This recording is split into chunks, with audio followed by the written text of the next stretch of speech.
ஏன்டா இந்த கஸ்டமருக்கு வந்து தூக்கிட்டு வந்தோம் அப்படின்ற மாதிரி ஆயிடுச்சு. First customer. ஆனால் அதை அங்கே வச்சுட்டு வந்துடு, வேறு யார் வேணால் சாப்பிட்டு போயிட்டோம். டெலிவரி பாய் நீ சாப்பிடக்கூடாதா அதை? இது உண்மையிலேயே வந்து பார்த்தீங்கன்னா ரொம்ப ஒரு சந்தோஷமான விஷயம் தான். இந்த வீடியோ அவங்களுக்கு ஷேர் பண்ணுங்கள், டீட்டெயிலாக அவங்களும் தெரிஞ்சுக்கிட்டோம். வெல்கம் பேக் ஜிஃபேம், ஹவர் யூ ஆல் அண்ட் அஸ்ஸலாமு அலைக்கும் அண்ட் குட் மார்னிங். எல்லோரும் எப்படி இருக்கீங்க? ஸோ ஹோப் எல்லோரும் சேஃப் அண்ட் செக்யூராக பத்திரமா சூப்பராக இருப்பீங்க அப்படின்னு சொல்லி நான் நம்புகிறேன். ஸோ எஸ், இன்றைக்கி டே வந்து பார்த்திங்கன்னா நம்மளுக்கு ஸ்டார்ட் ஆயிடுச்சு அண்ட் லெட்ஸ் கோ. அன்னைக்கிட்ட கிளம்பிட்டாரு. ஸோ நம்ம வந்து பார்த்திங்கன்னா இப்போது ரெண்டாவதாக கிளம்ப போகிறோம். இனிமேல் நம்ம வந்து பார்த்திங்கன்னா சவுதி அரேபியாவோட அப்டேட்ஸ் வந்து ஒன்று நானும் முன்னாடியே சொல்லியிருப்பேன். வித் சவுதி அப்டேட்ஸோடு வந்து நானும் உங்களுக்கு கொடுக்குறேன் அப்படின்ட்டு. பட் ஐயோ ஏதோ ஒரு கதவு திறந்துருக்குதுங்க. எனிவே, ஸோ நானும் நியூஸ் அப்டேட்டு இந்த மாதிரி இங்கே நடக்கிற அப்டேட்ஸ்லாம் கொடுக்கணும், அது இன்னும் உங்களுக்கு யூஸ்ஃபுல்லாக இருக்கும் அப்படின்னு சொல்லிட்டு ஒரு விஷயம் நினச்சிக்கிட்டே இருப்பேன். பட் இந்த வேலை அந்த ஒரு இதுலேயுமே வந்து பார்த்திங்கன்னா மாற்றி இருக்கிறதால என்னால் எதுலேயுமே வந்து பார்த்திங்கன்னா ஒரு மைண்டடாக என்னால் கான்சன்ட்ரேட்டே பண்ண முடியல. அதனால் நம்ம வந்து பார்த்திங்கன்னா எப்படியாச்சும் மறுபடியும் அந்த நியூஸ் அப்டேட்ஸ்லாம் வந்து நம்ம கொடுக்கணும் அப்படின்ற மாதிரி ஒரு இதுக்கு வந்திருக்கேன். ஸோ இன்ஷா அல்லாஹ் நான் எடுக்கிறேன். எனக்கு கிடைக்க ஒன்றா வந்து பார்த்திங்கன்னா கொடுக்குறேன். டெய்லி கிடைக்குமான்னு கேட்டால் எனக்கு தெரில. ஒரு நாள் விட்டு ஒரு நாளாவது வந்து பார்த்திங்கன்னா நம்ம வீடியோஸில் நம்ம கொண்டு வர பார்க்குறோம் உங்களுக்காக. ஓகேவா? மறக்காமல் நம்ம சேனலுக்கு புதுசாக இருந்தீங்கன்னா ஒரு சப்ஸ்கிரைபை தட்டி விட்டுக்கோங்க. Let's go. இப்போ நம்ம போயிட்டு என்ன ஏதுன்னு சொல்லிட்டு நம்ம பார்க்கலாம். வாங்க போகலாம். அண்ணன் வந்து கிட்டே போயிட்டுருக்காரு. அவர் போயிட்டார் கிராஸ் பண்ணி அந்தாண்ட. ஓகே, ஸோ இப்போ வந்து பார்த்துக்கிட்டிங்கன்னா கிளம்புவோம். நம்ம குடுன்னு போயிட்டு வேலை என்ன ஏதுன்னு சொல்லிட்டு பார்க்கலாம். டீ ஒன்று வாங்க போகிறோங்க. டீ ஒன்று வாங்கிட்டு அங்கேருந்து வந்து பார்த்திங்கன்னா நம்ம பெட்ரோல் போட்டுட்டு அண்ட் வியாபாரத்துக்கு கிளம்ப போகிறோம். Let's go. இதுதான் இன்னைய பிளானு. அண்டு வேறு என்னது, நேற்று நம்ம 23 நம்மளோட டார்கெட் வந்து பார்த்திங்கன்னா சக்ஸஸ்ஃபுல்லாக கம்ப்ளீட் பண்ணி செமையாக முடிச்சிட்டோம். இன்றைக்கி என்ன டார்கெட் அப்படின்றத பார்ப்போம். மினிமம் 20 இப்போ நம்ம டார்கெட் வச்சுருக்கோம். அப்படி இன்றைக்கி இல்லை 17 16 தான் ஆகுது அப்படின்னா அதை நாளைக்கு இன்னொரு நாள் சேர்த்து வச்சு அதுக்கு சம்பவம் பண்ணணும். இதுதான், மற்றபடி வேறு எதுவுமே கிடையாது. Let's go ஜிஃபேம். கைஸ், ஒருவேளை வந்து பார்த்திங்கன்னா செகண்ட் ஆர்டர் வந்து நம்ம கம்ப்ளீட் பண்ணியிருக்கோம். ஸோ சத்தியமாக மண்டை மேலே இருந்த ப்ரெஷர் வந்து பார்த்திங்கன்னா அப்படி ஆயிடுச்சுங்க. ஏன்டா இந்த கஸ்டமருக்கு வந்து தூக்கிட்டு வந்தோம் அப்படின்ற மாதிரி ஆயிடுச்சு. ஃபஸ்ட்டு கஸ்டமரு கொண்டுட்டு வந்துட்டேன். சிக்னலில் மாட்டிக்கிட்டேன். கடைக்கு போகிறதுக்கே லேட் ஆகிடுச்சு. அப்படி இப்படின்னு தூக்கிட்டு இங்கே வேகமாக ஓடி வந்தால் ஃபோனே தூக்க மாட்டுறாருங்க கஸ்டமரு. அப்புறம் பார்த்தா ஃபோன் கட் பண்ணுறாரு. வெறும் கட்டு தான் பண்ணுறாரு. சரி, வாட்ஸ்அப்பில் போவோம், வாட்ஸ்அப்பில் போய் பேசுவோம் அப்படின்னு சொல்லிட்டு குடுன்னு ஓடி போய்ட்டு வாட்ஸ்அப்புக்கு போனேன். சார், இந்த மாதிரி வந்து ஆயிருக்குது சார், இந்த மாதிரி வந்து நான் வெளியே நிற்கிறேன் சார், ஏதாவது சொல்லுங்கள், பில்டிங் வெளியே தான் சார் நிற்கிறேன், எங்கே வைக்கணும் அப்படின்னு சொல்கிறேன். கால் பண்ணுறேன் வாட்ஸ்அப்பில். கட் பண்ணி போடுறாப்புல. என்னமோ டைப் பண்ண ஆரம்பிச்சாப்புல, விட்டுட்டாப்புல. என்னடா இது மண்டை சூடாகுது அப்படின்னு சொல்லிட்டு ப்ரெஷர் மண்டைக்கு மேலே. ஏன் இப்படி நடக்குது அப்படின்னு சொல்லிட்டு அம்மா டென்ஷனு. விடமாட்டேன்டா இருறா அப்படின்னு சொல்லிட்டு மறுபடியும் விட்றதா இல்லை ஒன்று அப்படின்னு சொல்லிட்டு இது மெசேஜ் மேலே மெசேஜ் முடியலையா. அதுக்கப்புறம் ரிப்போர்ட் அடிச்சிட்டேன். அவங்க வந்து வெரிஃபை பண்ணிகிட்ருக்கோம் அப்படின்னாங்க. மறுபடியும் ரிப்போர்ட் அடித்தேன். ஸ்பெசிஃபையான ஒரு ஸ்பாட்டை பார்த்து அங்கே வச்சுட்டு கஸ்டமருக்கு மெசேஜில் ஃபோட்டோ எடுத்து அனுப்பிட்டு போயிட்டே அப்படின்ட்டாங்க. சூப்பர் அப்போ அப்படின்னு சொல்லிட்டு நேராக வந்து ஃபோட்டோ எடுத்து அனுப்பிட்டு பார்க்கிங்கில் லிஃப்ட் இருக்குது, லிஃப்ட்டுக்கு வெளியே வச்சுட்டு ஒரு லிஃப்ட்டுக்கு வெளியே ஒரு பாண்ட் இருந்துச்சு, பூச்செடி செண்டு இந்த பாட் இருந்துச்சு. தூக்கி பாட்டு மேலே வச்சுட்டு வந்துட்டேன்ட்டு கஸ்டமருக்கு வாட்ஸ்அப்பில் அனுப்பிட்டேன். இன்னும் கஸ்டமர் எனக்கு கான்டாக்டும் பண்ணல, எதுவுமே பண்ணல. என்ன தான் கஸ்டமர், அப்போ எதுக்குடா ஆன்லைனில் ஆர்டர் பண்ணுறீங்க சாப்பாடு வேணும் அப்படின்னு சொல்லிட்டு.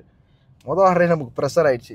ரெண்டாவது பரவாயில்ல, பக்கத்தில் தான் வந்துச்சு, எடுத்து கொடுத்தாச்சு. இப்போ மூணாவது இதுவும் கொஞ்சம் பக்கத்தில் தான். இப்போ இதை எடுத்துகிட்டு வந்து பார்த்திங்கன்னா கொடுன்னு நம்ம போயிட்டு கொடுத்துட்டு வந்துடலாம் ஜிஃபேம். Let's go. 3 kilometre pickup, 1 kilometre தான், 1.5 கிலோமீட்டர் சம்திங் என்னமோ ட்ராப் காமிச்சிருக்கு. இதை கொண்டு போய் முடிச்சுட்டு வரும். கொரியர் ஃபீல்டில் இந்த பிரச்சனையும் நிறையா இருக்கும். கொஞ்சம் பொறுமையாக ஹேண்டில் பண்ணி கஸ்டமர் டீம் சப்போர்ட்டில் சிஎஸ் டீம், அதாவது கஸ்டமர் சர்வீஸில் வந்து பார்த்திங்கன்னா கரெக்டாக வந்து பார்த்திங்கன்னா நம்ம ஃபாலோ பண்ணி எல்லாம் பண்ணோம்னா எந்த பிரச்சனையுமே இல்லை, முடிஞ்சிடும். அதனால் ஒன்றும் இஷ்யூ கிடையாது. கொஞ்சம் நிதானமாக இருங்க, அவ்வளோதான். பயப்படாதீங்க, கண்ணா பின்னா அப்பீல் பண்ணாதீங்க. அப்பீல் ரிஜெக்ட் ஆகிடும். அதுக்கான ரீசன் கேட்கும்போது என்ன ரீசனோ அதை கரெக்டாக போடுங்க, அப்பீல் ஆகிடும். ஒன்றும் பிரச்சனை கிடையாது. இதுதான் போடணும், இது போட்டால் தான் அப்பீல் ஆகும் அப்படின்னு கிடையாது. என்ன ரீசனோ ப்ராப்பராக போட்டோம்னா அது பக்காவாக வந்து அப்பீல் ஆகிடுது. இன்றைக்கி என்னென்ன நடக்க காத்துக்கிட்டு இருக்கோ அப்படின்ற மாதிரி இருக்குதுங்க. எனிவே, இப்போதைக்கு ஒழுங்காக தான் போயிட்டுருக்கு. போவோம் வாங்க.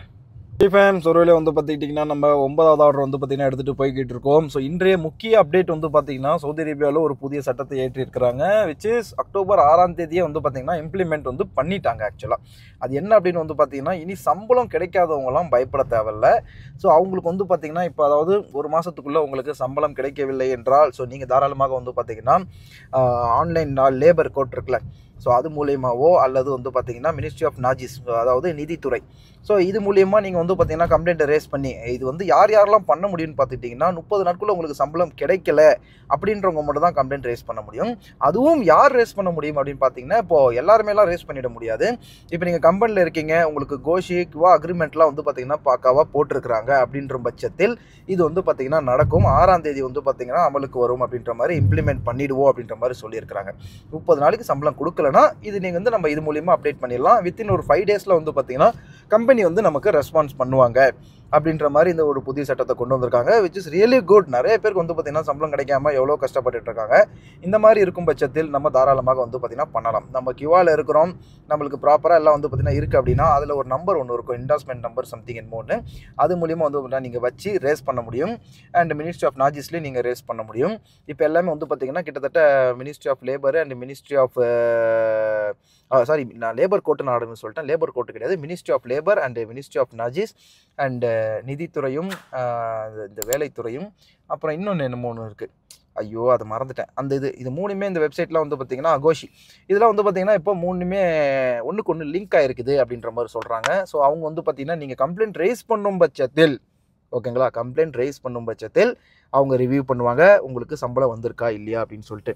அப்போ ப்ரோ உங்களுக்கெல்லாம் ப்ராப்பராக இதெல்லாம் பண்ணியிருக்காங்களா அப்படின்னு கேட்டிங்கன்னா, எஸ் நமக்கு பண்ணியிருக்காங்க கைஸ். எல்லாமே நம்ம கம்பெனி கேட்காமலே நமக்கு இன்சூரன்ஸு கோஷிலேருந்து எடுத்து எல்லாமே பண்ணியிருக்காங்க. என்னோட கோஷியில் நான் பார்த்துக்க முடியும் கம்பெனியில் எத்தனை நாள் வேலை செஞ்சுருக்கேன், என்னோட கான்ட்ராக்ட் எப்போ முடியுது, எனக்கு எவ்வளோ சம்பளம் கொடுத்துருக்காங்க, எண்ட் ஆஃப் சர்வீஸ் எதாவது இருக்கா இல்லையான்றது மொத்த டீட்டெயில் எனக்கு வந்து பார்த்தீங்கன்னா அதில் வந்துடும்.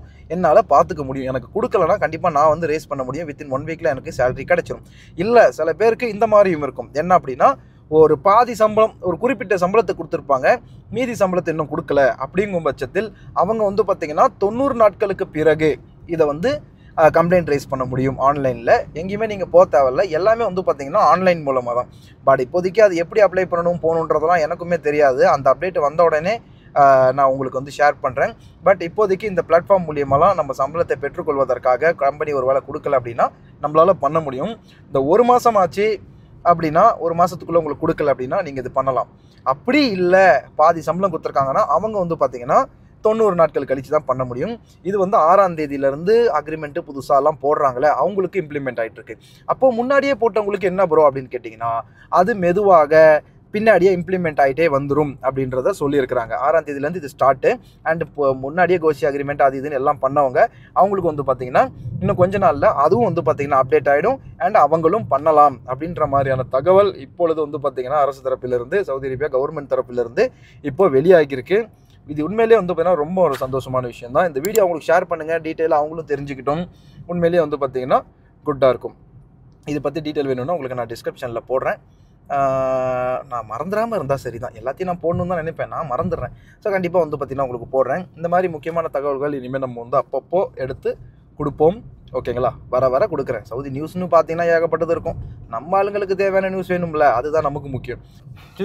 ஸோ சக்ஸஸ்ஃபுல்லி 11வது ஆர்டர் வந்து பார்த்திங்கன்னா நம்ம கம்ப்ளீட் பண்ணியிருக்கோம். 12வது ஆர்டருக்காக நம்ம வந்து இப்போ தேடி ஊருக்குள்ளே வேட்டையாட போகிறோம். 12வது எங்கே வருது, யார் தரா, என்ன ஏது அப்படின்னு சொல்லி இப்போ வேட்டையாடி கிருட்டுன்னு வந்து பார்த்திங்கன்னா இப்போ நம்ம அதை முடிக்க போகிறோம். எஸ், ஸோ இன்னும் வந்து நமக்கு டோட்டல் 202 ஆர்டர் ஓட்டியிருக்கேன். ஸோ நம்ம இன்றைக்கி வந்து ஒரு 18 ஓட்டினாலும் 20 கம்ப்ளீட் ஆகிடும். நேற்று நம்ம 2 சேர்த்து ஓட்டியிருக்கோம். அதனால் இப்போ நம்ம என்ன பண்ணலாம், 18 ஓட்டணுமா, அதில் ஒன்று வந்துருச்சு. இன்னும் நமக்கு வந்து பார்த்திங்கன்னா 7 தேவைப்படுது. பட் நமக்கு வந்து 9 தேவைப்படுது. ஆக்சுவலாக நம்ம இன்றைக்கி 20 தான் ஓட்டணும்.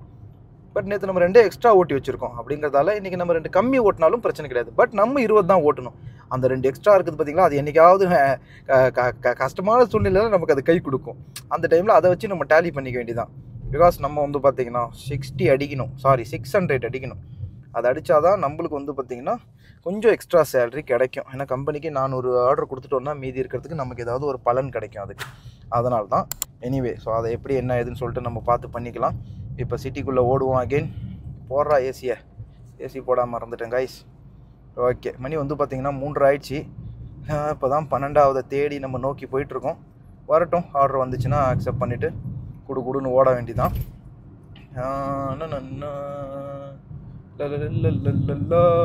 ரோடே காலியாக இருக்குது பாருங்கள், ஜம்முன்னு. ஏன்னா நம்ம இருக்கிற இந்த ஏரியா, இந்த ஆரிதுன்ற இந்த ஒரு ஏரியா வந்து பார்த்திங்கன்னா நல்லா காலியாக தான் இருக்கும். இதில் நம்ம பயப்படவே தேவையில்ல, ஜாலியாக போயிட்டுருக்கலாம். 70 வச்சு க்ரூஸ் பண்ணிவிடுவோம். அது பாட்டுக்கும் போட்டோம். நம்ம பாட்டுக்கும் போவோம், போயிட்டு அடுத்த ஆர்டர் பார்ப்போம். ஒவ்வொரு நாளைக்கும் பலவிதமான கஸ்டமர்ஸை பார்க்குறோங்க. பாருங்கள், எக்ஸாம்பிளுக்கு இன்றைக்கி வந்த கஸ்டமர் ஃபுட்டு ஆர்டர் பண்ணிக்கிட்டு ஃபோனை தூக்குவோனான்ட்டாங்க. மற்ற இதெல்லாம் இருந்திருந்தால் இந்நேரத்துக்கு கேன்சல் பண்ணி அதை நம்ம சாப்பிட்ருக்கலாம். ஆனால் கீட்டால் அந்த மாதிரி ரொம்ப கஷ்டங்க. கஸ்டமராக பார்த்து கேன்சல் பண்ணால் தான் உண்டு. மற்றபடி இப்போ ஆர்டர் பண்ணதுக்கப்புறம் கஸ்டமர் வந்து வாங்கலை, கையில் கொடுக்கல அப்படின்னா அதுக்கு கீட்டா என்ன சொல்லுது, ரெஸ்பான்ஸ் பண்ணலையா, அவங்க ஃபோனை தூக்க மாட்டுறாங்களா, அவங்க எந்த லொக்கேஷன் கொடுத்தாங்களோ அங்கே ஒரு ஸ்பெசிஃபிக்காக ஒரு நல்ல இடத்த பார்த்து அங்கே வச்சுட்டு அவங்களுக்கு ஃபோட்டோ அனுப்பிட்டு வந்துருங்க அப்படிங்குது. கஸ்டமர் தூக்கலையா, அவ்வளோதான் கேன்சல், எதுக்கு வந்ததை நீ வாங்கலை அப்படின்னு சொல்லி கேன்சல் பண்ணிட்டு போகிறத விட்டுட்டு, ஆனால் அதை அங்கே வச்சுட்டு வந்துரு, வேறு யார் வேணால் சாப்பிட்டு போயிட்டோம், டெலிவரி பாய் நீ சாப்பிடக்கூடாதா அதை அப்படின்ற மாதிரிலாம் இருக்குது. இது ஒம்படியாக பண்ணுற மாதிரி இருக்குது. எனிவே அவங்க சொல்கிறத நம்ம செஞ்சு ஆகணும். இல்லைனா சம்பளத்தில் கை வச்சுருவாங்க, இல்லைனா வாலெட்லேருந்து மைனஸ் பண்ணி விட்ருவாங்க. அதனால் அந்த மாதிரி வேலை நம்ம எதுவும் பண்ணக்கூடாது. எனிவே வாங்க இப்போ ஒன்று போவோம். 12வது நம்ம டார்கெட் கம்ப்ளீட் ஆகுதா அப்படின்றத பார்ப்போம். This is how today in my life happening. ஓகேவா, இன்னும் நடந்து கொண்டு இருக்கிறது. 8 மணிக்கு நம்ம கரெக்டாக லாக் அவுட் போயிடலாம். அது வரைக்கும் எவ்வளோ ஓட்ட முடியுதோ ஓட்டிட்டு கிடப்போம். Let's go ஜிஃபேம்.